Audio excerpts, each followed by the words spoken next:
Good morning, everyone. It's a privilege for me to encourage all of you today in our morning prayer and worship. My name is Jared. I'm one of the pastors in Victory Laguna, primarily serving in Victory Calamba. And right now, as we start worshiping God, let me read to you Psalm 91, verses 1 to 2. It says here, "He who dwells in the shelter of the Most High will abide in the shadow of the Almighty. I will say to the Lord, my refuge and my fortress, my God in whom I trust."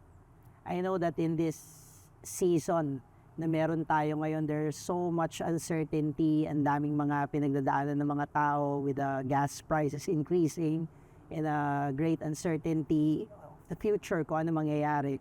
We're all looking for a safe place.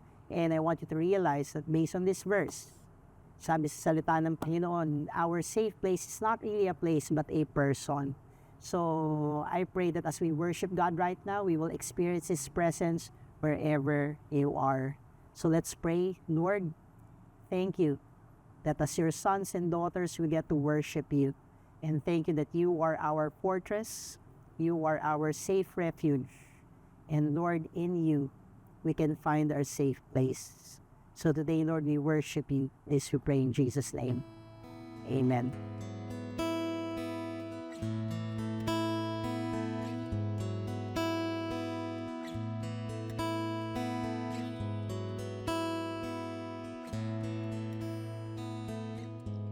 From the beginning, you have proven true, moving over the waters, creating something new. Just by your breath, you have opened eyes, and all of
have seen you move, we have seen your glory. We know when you speak, all our chains come falling. We have seen you move, we've seen battles won. We have seen you move, we have seen you move, we have seen your glory. We know when you speak, all our chains come falling. We have seen you move, we've seen battles won. We have seen you move, we will see you move, we will see your glory. We want all of you, on our knees we're falling. We will see you move, let your kingdom come. We will see you move, we will see you move, we will see your glory. We want all of you, on our knees we're falling. We will see you move, let your kingdom come. We will see you move. Breathe on us, come fire fall. Spirit of God, oh, Spirit of God, you breathe new life. By your power we rise. Spirit of God, oh come and breathe. Spirit of God, breathe on us. Come fire fall. Spirit of God, Spirit of God, you breathe new life. By your power we rise.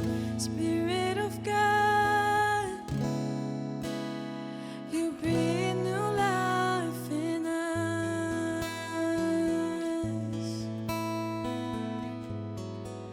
Come breathe new life in us. Oh, Lord, breathe new life in us.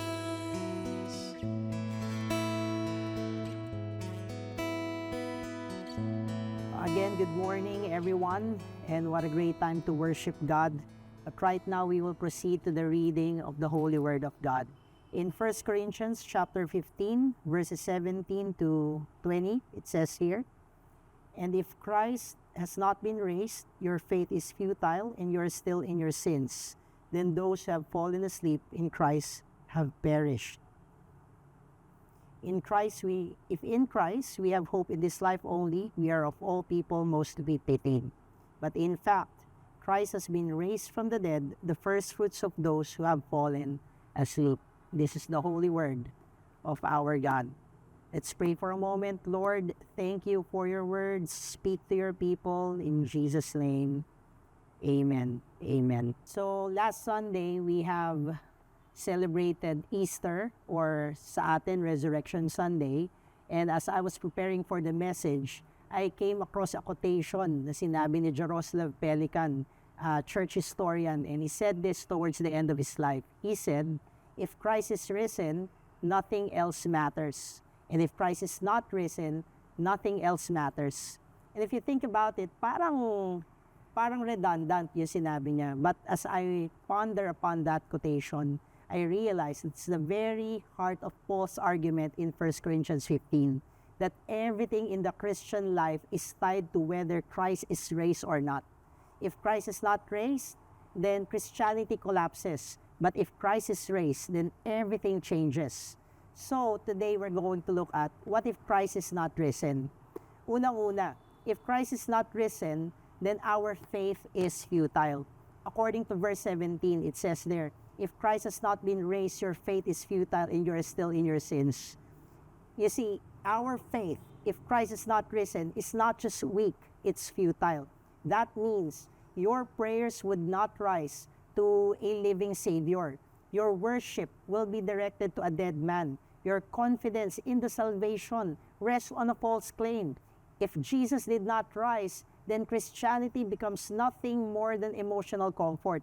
It may make you feel better for a while, but you cannot, or our faith cannot actually save, or the gospel cannot actually forgive or transform us if Christ is not raised. Kung hindi po nabuhay si Kristo, then our faith is no different from a placebo. It may give you peace and joy temporarily, but it cannot solve the real problem of sin and death. If Christ has not been raised, then hope is dead. Our faith is not just futile, our hope is dead. In verse 18, it says here, "Then those who have fallen asleep in Christ have perished. If in Christ we have hope in this life only, we are of all people most to be pitied. If Christ is not raised, then our hope dies with Him." If you think about it, ano ba yung mga hope natin as Christians? Una-una, we hope that our sins are already forgiven. We hope that yung suffering natin will not be wasted. We hope that God will complete everything that He started in us. And also as Christians, we hope that death is not the end. Imagine if mamatayan ka ng mahal sa buhay na Kristiyano, di ba? You would want to see them again. But if Jesus stayed in that grave, then all of that hope na meron ng Kristiyano, lahat yon patay na. There is no true victory, no lasting reason to endure. I realize without resurrection, the Christian life would become tragic. Imagine, Christian would deny themselves, suffer, repent, give, serve, endure, sacrifice. Sometimes they would lose much for the sake of Christ. You see, if Christ is still dead, then all of that sacrifice is for nothing. I realize there would be no reason to carry a cross if there is no empty tomb. Now think about it. Think about a believer who stays faithful in suffering. Lahat yon sayang. Think about a single mother who keeps trusting God while working multiple jobs. Lahat yon parang sayang. Think of a student who refuses to compromise integrity even if cheating would be easier.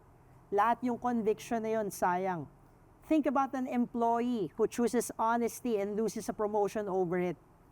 Imagine, lahat yon sayang. Imagine if a Christian would forgive someone kahit na masyado siya nasaktan, instead of taking revenge, he would choose to forgive. Lahat yon sayang. Diba? Why would anyone live like the way we live if Christ has not risen? Why would you deny yourself if there is no resurrection? Why would you endure suffering with hope if there is no life beyond this one?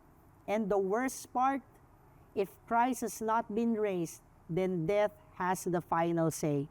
Again in verse 18, sabi doon, "Then those who have fallen asleep in Christ have perished." Lahat daw ng namatay na kay Kristo, lahat yun, tapos na. They have all perished. You see, if Jesus did not rise, then death would remain undefeated. Sin would still condemn. Human history would still end in dust. Can you imagine? You can build a career for decades and one diagnosis can change everything. You can spend your life trying to secure your future, and in one accident, it can end it. You can treasure relationships deeply, and then death can separate you in an instant. Ganun po yung sitwasyon natin kung hindi po nabuhay muli si Kristo. But thank God, Paul did not leave us in darkness, the darkness of verse 17 to 19. He breaks through with one glorious sentence in verse 20, kung saan sinabi niya, "But in fact, Christ has been raised from the dead, the first fruits of those who have fallen asleep." Sabi ni Apostle Paul, in fact, hindi niya basta pakiramdam lang. This is proven fact na nabuhay muli si Kristo. And since Christ is risen, kung sabi natin kanina, faith is futile. Since Christ is risen, now faith is fruitful. Think about this. Because Jesus is alive, faith is no longer empty. It is fruitful because it can now actually connect you to salvation. Lahat tayong mananampalataya, alam natin to, salvation is by grace through faith. Pwedeng meron kang faith, but if grace is not alive, if Jesus is not alive, then faith is futile. But we know that Jesus is alive. Therefore, our faith has something to anchor on. It actually rests on something real. You see, faith is fruitful because it is not faith in a dead figure from history. It is faith in a living Lord who intercedes, sustains, and secures His people. You see, when a Christian prays, pag tayo po nanalangin, hindi po tayo nakikipag-usap lang sa kisame. Kapag tayo, lumapit tayo kay Kristo, someone is listening to us. Our loving Savior is listening to us. When a believer repents, they are not hoping that dead religion will clean them up. They are coming to a living Savior who forgives. When someone battles temptation and asks for help, they are relying on a present Lord. And secondly, since Christ is risen, then hope is alive. According to 1 Peter chapter 1 verse 3, Blessed be the God and Father of our Lord Jesus Christ, according to His great mercy, He has caused us to be born again to a living hope through the resurrection of Jesus Christ from the dead. You see, I realize this is one of the most richest phrases in the New Testament, that term, living hope. Yung living hope, hindi po ito optimism. Hindi rin to denial of the problem. It's not positive thinking. Living hope means that our hope is not fragile and it's not circumstantial. It does not depend on how your week is going, or how stable your income is, or how healthy your body feels, or how favorable your season seems. Hope is alive because the one it is anchored in is alive. Oh, let me be straight. Fear is still real. Suffering is still real. But because Jesus is alive, hopelessness is not the only option. There is still a deeper confidence. God has not lost control. You see, living hope means that you can grieve, you can suffer, you can go through the things na ibabato sa iyo ng buhay, but still have hope. Napaka-importante nito, lalo po sa ating mga Pilipino ngayon, na dumadaan sa matinding sakuna, sa mga matinding krisis sa buhay. Sometimes we can keep on functioning, but inwardly we're tired, we're numbed, and sometimes cynical. Now, the resurrection would tell us, hope is not dead. Because Jesus walked out of that grave, hopelessness does not have to own you.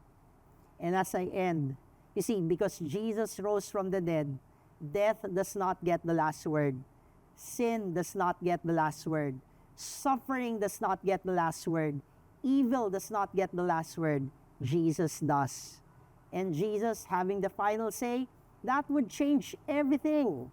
Hindi po natin ini-ignore yung pain and yung suffering, but we deny its supremacy. Now we can choose to have hope even in the midst of everything that we're going through. We do not deny death, but we deny na ito yung magdidikta na kung ano yung nararamdaman natin at ano yung estado ng pananampalataya natin.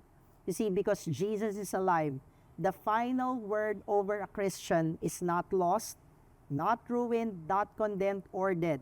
The final word is none other than the word of our Lord Jesus Christ. Let me go back to that quote that I read earlier. If Christ is risen, nothing else matters. And if Christ is not risen, nothing else matters. Now think about it.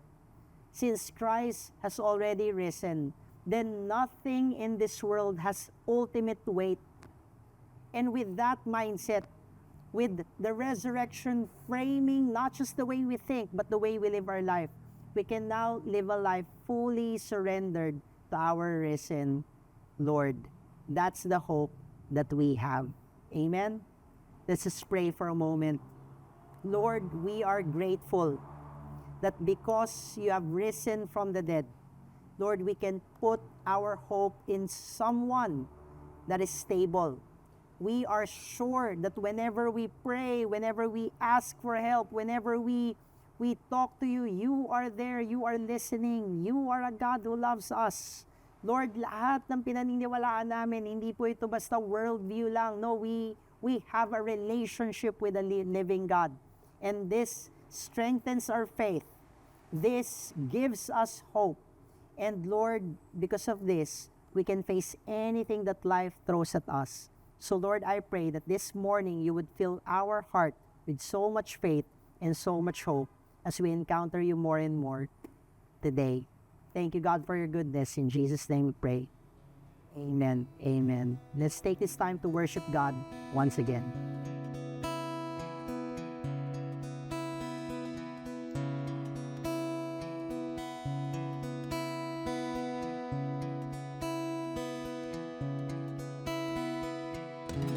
We have seen you move, we have seen your glory.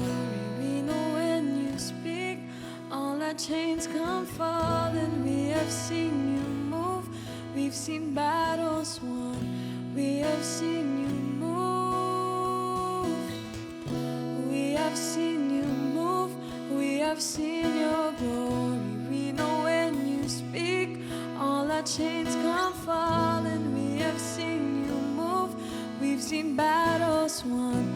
We have seen you move, we have seen you move, we have seen your glory. We want all of you.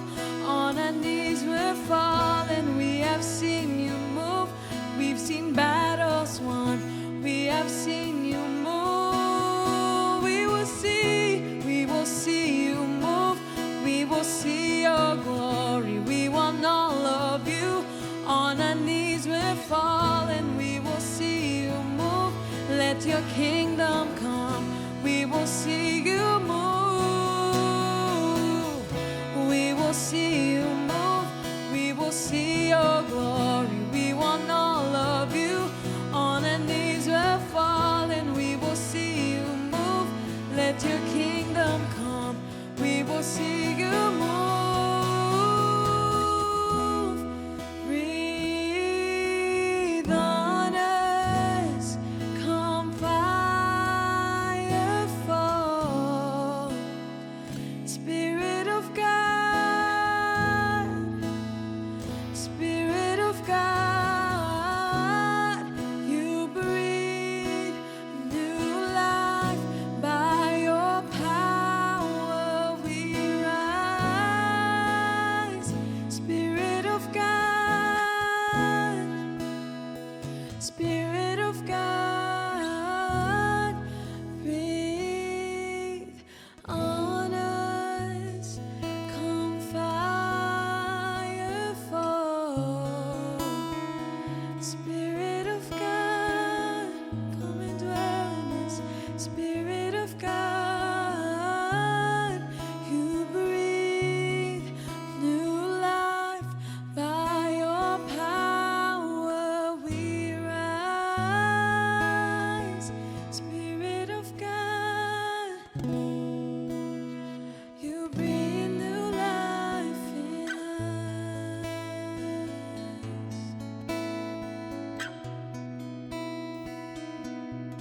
Again, thank you for joining us in our morning prayer and worship. And as I send you out, let me pray for you. May the Lord bless you and keep you. May the Lord make his face shine upon you and be gracious to you. And may the Lord turn his face towards you and give you peace. In Jesus' name, amen. Amen. We are now sent. Go and make disciples.